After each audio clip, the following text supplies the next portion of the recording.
नमस्कार, स्वागत है आप सभी का शिक्षा से डीकेएस यूट्यूब चैनल में। दोस्तों, हमने जो टेस्ट सीरीज स्टार्ट की हुई है उसके पार्ट 16 को आज के इस वीडियो में हम कवर करेंगे। तो चलिए वीडियो को स्टार्ट कर लेते हैं और देख लेते हैं कि आज का हमारा जो पार्ट 16 है इसमें हमने कौन कौन से इम्पॉर्टेंट जीके, जीएस और करंट अफेयर्स के प्रश्नों को सम्मिलित किया हुआ है। तो चलिए वीडियो को शुरू करते हैं। पहला इंपॉर्टेंट प्रश्न हमारा है, भारत का जो पहला एक्वा मेगा फूड पार्क है वह कहाँ पर स्थापित किया गया है। सुपर इंपॉर्टेंट प्रश्न।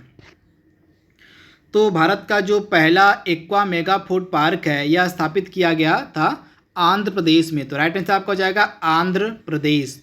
इसके साथ ही हमारी प्रेजेंट टाइम में जो फूड प्रोसेसिंग मिनिस्टर हैं, जो खाद्य प्रसंस्करण मंत्री, वो हैं हरसिमरत कौर बादल। तथा ये न्यूज़ में क्यों चल रही हैं, क्योंकि इन्होंने अपने पद से इस्तीफा दे दिया। आप याद देखिएगा, हरसिमरत कौर बादल इनका नाम है। हरसिमरत कौर बादल ये कौन है, तो ये कौन है, तो ये थी खाद्य प्रसंस्करण मंत्री तथा इन्होंने अपने पद से हाल ही में इस्तीफा दे दिया है। तो इसे भी आप ध्यान दीजिएगा। इसके बाद अगला इंपॉर्टेंट प्रश्न हमारा कह रहा है, पैन का पूरा नाम आपको बताना है कि जो पैन कार्ड होता है उसी का पूरा नाम आपको बताना है।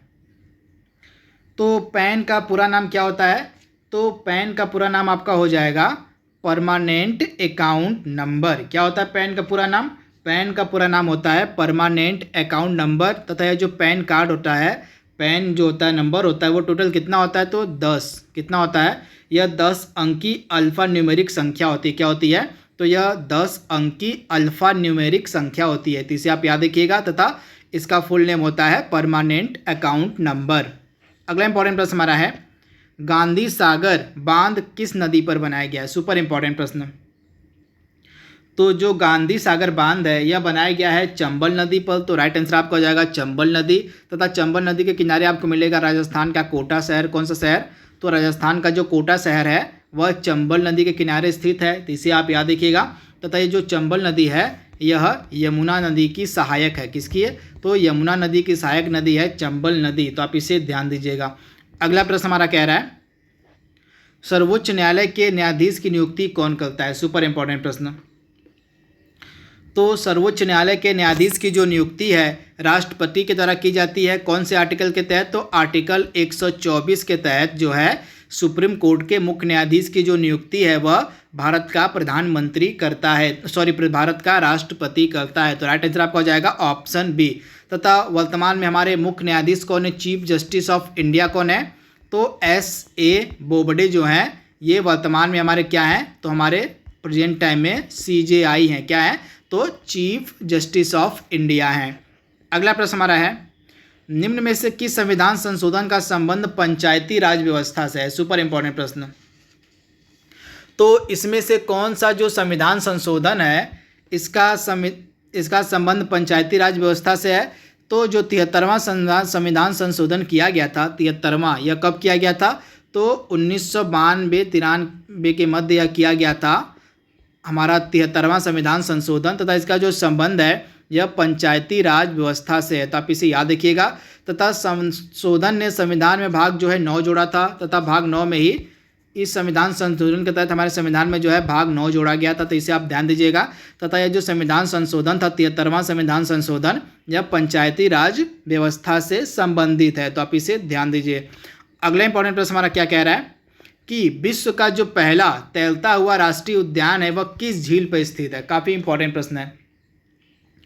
तो विश्व का जो सबसे बड़ा तैरता हुआ राष्ट्रीय उद्यान है आपको मिलेगा किस झील पे है, तो यह झील है लोकटक झील। यह लोकटक झील कहाँ पे है, तो मणिपुर में। कहाँ है, मणिपुर में आपको मिलेगी लोकटक झील। तथा इसी झील पे जो है दुनिया का सबसे बड़ा तैरता हुआ राष्ट्रीय उद्यान स्थित है। तथा इस राष्ट्रीय उद्यान का क्या नाम है, तो इस राष्ट्रीय उद्यान का नाम है कीबुल लामजाओ। क्या नाम है, तो इस राष्ट्रीय उद्यान का नाम है कीबुल लामजाओ राष्ट्रीय उद्यान। तथा यह भारत का एकमात्र राष्ट्रीय उद्यान है जो कि तैरता हुआ राष्ट्रीय उद्यान है। तो इसे भी आप ध्यान दीजिएगा।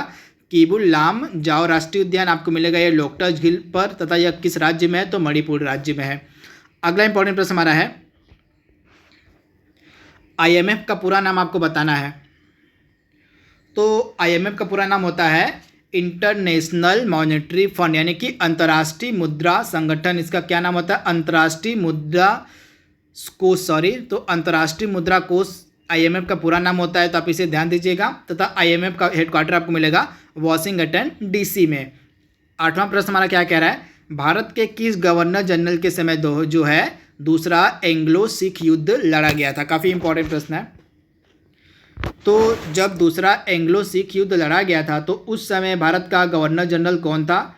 तो इसका राइट आंसर आपका हो जाएगा लॉर्ड डलहौजी, यानी ऑप्शन जो इसका बी बिल्कुल सही है। जब दूसरा एंग्लो सिख युद्ध लड़ा गया था तो उस समय जो है भारत का गवर्नर जनरल था लॉर्ड डलहौजी, तो आप इसे याद रखिएगा।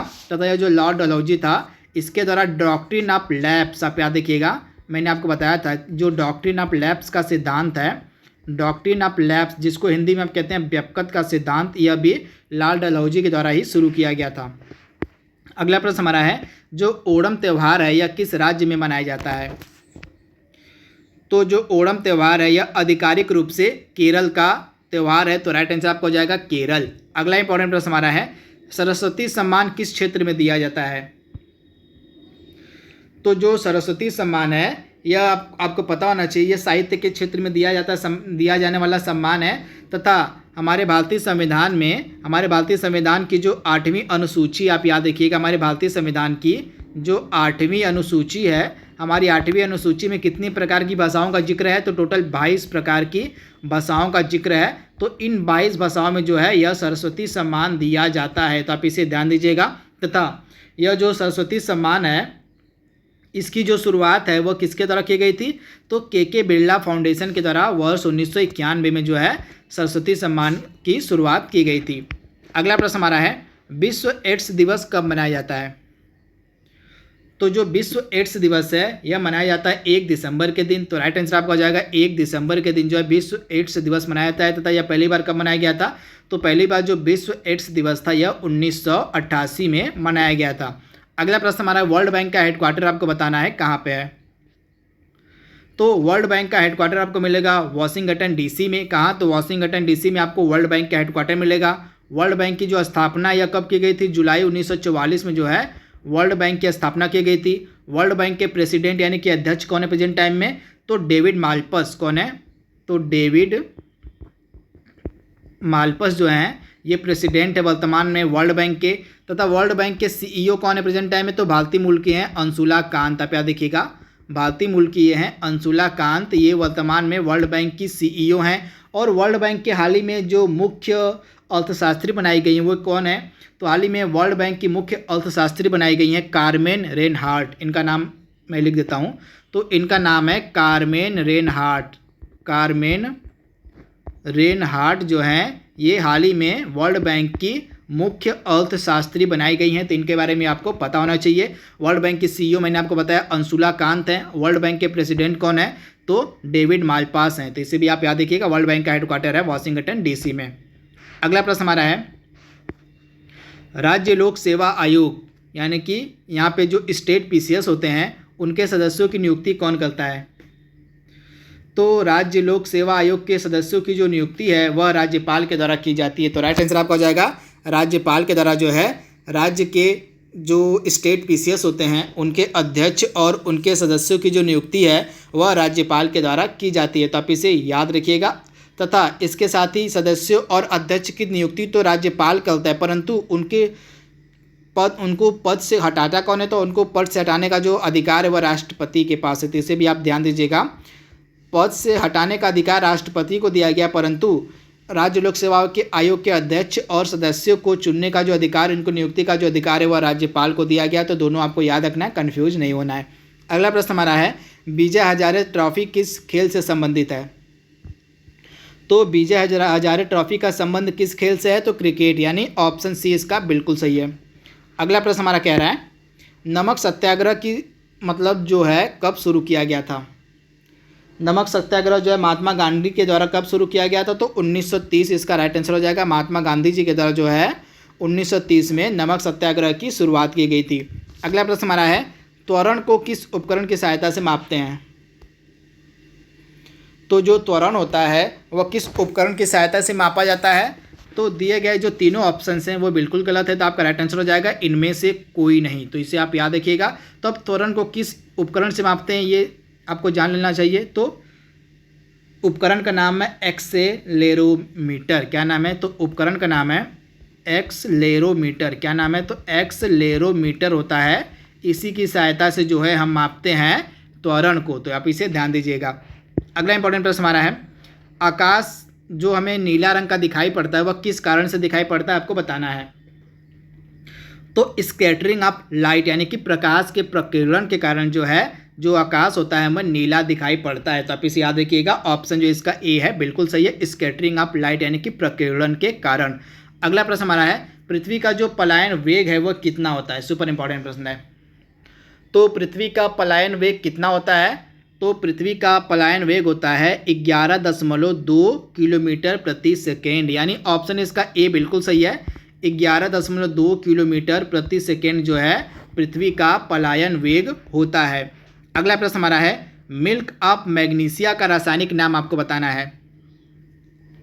तो मिल्क ऑफ मैग्नीशिया का रासायनिक नाम क्या होता है? तो मैग्नीशियम हाइड्रोक्साइड। यानी ऑप्शन जो आपका यहाँ पे थोड़ा सा डी हो जाएगा। तो इसका पूरा नाम क्या होता है? मैग्नीशियम हाइड्रोक्साइड होता है पूरा नाम।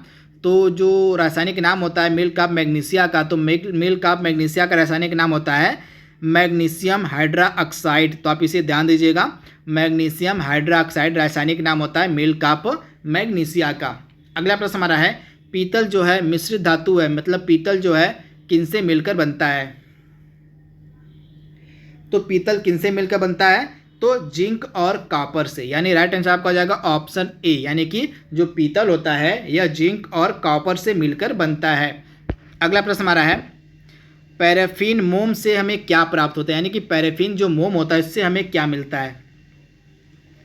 तो पैराफिन मोम से हमें प्राप्त होता है पेट्रोलियम। यानी ऑप्शन ए इसका बिल्कुल सही। जो पैराफिन मोम होता है इससे पेट्रोलियम प्राप्त होता है। तो राइट आंसर आपका हो जाएगा ऑप्शन ए, पेट्रोलियम। अगला इंपॉर्टेंट प्रश्न हमारा है, निम्न में से कौन सी जो बीमारी है वो वायु जनित बीमारी आपको बताना है। तो दिए गए ऑप्शंस में से कौन सी वायु जनित बीमारी है? तो खसरा जो है यह वायु जनित बीमारी है। तो राइट आंसर आपका हो जाएगा खसरा जो है यह वायु जनित बीमारी है। अगला प्रश्न हमारा है, लाल रक्त कणिकाएं लाल रक्त जो कोशिकाएं होती है हमारी यानी आरबीसी जो होती है, इसका जो उत्पादन आपको बताना है कहाँ होता है। तो लाल रक्त कोशिकाओं का जो उत्पादन होता है वह बोन मैरो यानी कि अस्थि मज्जा में होता है। तो आप इसे ध्यान दीजिएगा। अस्थि मज्जा को हम इंग्लिश में कहते हैं बोन मैरो। तथा यहीं पे जो है लाल रक्त कणिकाओं का जो है क्या होता है? तो लाल रक्त कणिकाओं का उत्पादन होता है। अगला प्रश्न हमारा, रक्त का शुद्धिकरण कहाँ होता है? तो किडनी यानी कि गुर्दा में जो है रक्त का शुद्धिकरण होता है। अगला प्रश्न हमारा है, गुर्दा की इकाई को क्या कहा जाता है? तो गुर्दा की जो इकाई होती है वह होती है नेफ्रॉन। यानी ऑप्शन ए इसका बिल्कुल सही। गुर्दे की इकाई को हम नेफ्रॉन के नाम से जानते हैं। अगला प्रश्न हमारा है, आर्थिक रूप से कमजोर वर्ग यानी कि जो इकोनॉमिक वीकर सेक्शन होते हैं उनके लिए मतलब हाल ही में कौन से मतलब संविधान संशोधन तो किया गया था, उसके तहत कितने % कोटे की व्यवस्था की गई थी आपको बताना है। तो आर्थिक रूप से कमजोर वर्ग के लिए जो है प्रस्तावित कोटा है वह कितना है? तो 10%। तो इसका राइट आंसर क्या हो जाएगा? 10%। तथा EWS के लिए जो संविधान संशोधन किया गया था वह कौन से क्रम का संविधान संशोधन अधिनियम था? तो यह था 103वां। कौन सा? तो 103वां संविधान संशोधन अधिनियम था। वहीं अगर विधेयक पूछे तो आपका 124वां विधेयक हो जाएगा। इसे आप ध्यान दीजिएगा। 124वां विधेयक था यह, और अगर अधिनियम पूछे तो अधिनियम आपका हो जाएगा 103वां। तो विधेयक और अधिनियम में क्या फ़र्क होता है? तो जब कोई प्रस्ताव मान लीजिए संसद में लाया जाता है तो वह विधेयक रहता है। अब जब संसद के दोनों सदनों से यह पारित हो जाता है और जब राष्ट्रपति उस पर मतलब साइन कर देते हैं, अपना हस्ताक्षर कर देते हैं, तो आगे जाके वह अधिनियम यानी कि कानून यानी कि एक्ट बन जाता है। तो दोनों आपको याद रखना है। जो EWS के लिए जो संविधान संशोधन प्रस्ताव पारित किया गया मतलब जो विधेयक था वह था 124वें नंबर का विधेयक था, और जब यह कानून बन गया तो यह बन गया संविधान संशोधन अधिनियम कौन से नंबर का? तो 103वें नंबर का। तो आपको दोनों पता होना चाहिए। तथा इसमें EWS के लिए 10% आरक्षण की व्यवस्था की गई है। अगला प्रश्न हमारा है, महिलाओं के यौन शोषण पर प्रतिबंध लगाने वाला पहला भारतीय राज्य कौन सा है? तो महिलाओं के यौन शोषण पर प्रतिबंध लगाने वाला भारत का पहला राज्य था गुजरात, यानी ऑप्शन जो बी है इसका बिल्कुल सही, गुजरात जो था भारत का पहला राज्य था जिसके द्वारा जो है महिलाओं के यौन शोषण पर जो है प्रतिबंध लगाया गया था। तो आप इसे ध्यान दीजिएगा।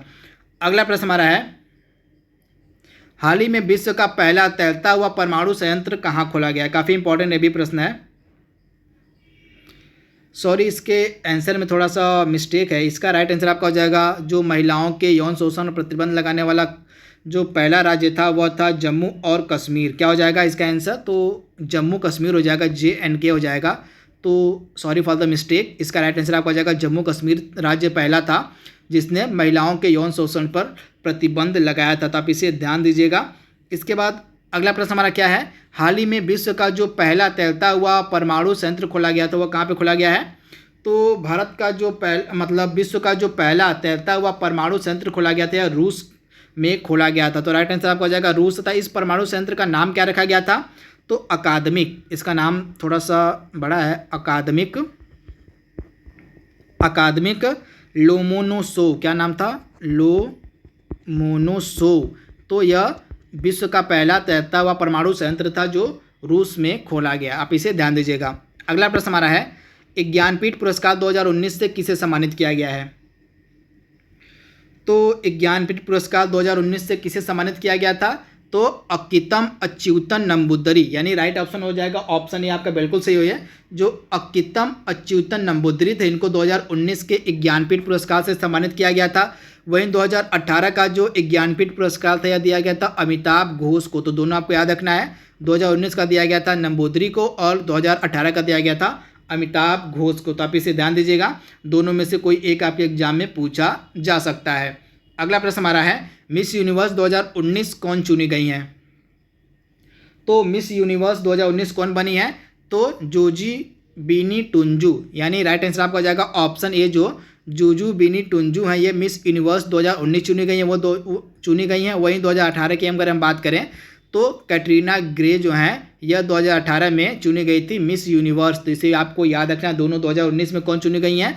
तो जोजी बीनी टुंजू। और 2018 में कौन चुनी गई हैं? तो कैटरीना ग्रे। तथा ये जो कैटरीना ग्रे हैं किस देश की हैं? तो फिलीपींस की रहने वाली हैं। तो आप इसे ध्यान दीजिएगा। तो दोस्तों यहाँ पे हमने पार्ट 16 को पूरे विस्तार में कवर कर लिया है। जल्दी मिलेंगे हम इसके अगले भाग में, तब तक के लिए thank you, thanks for watching, thank you.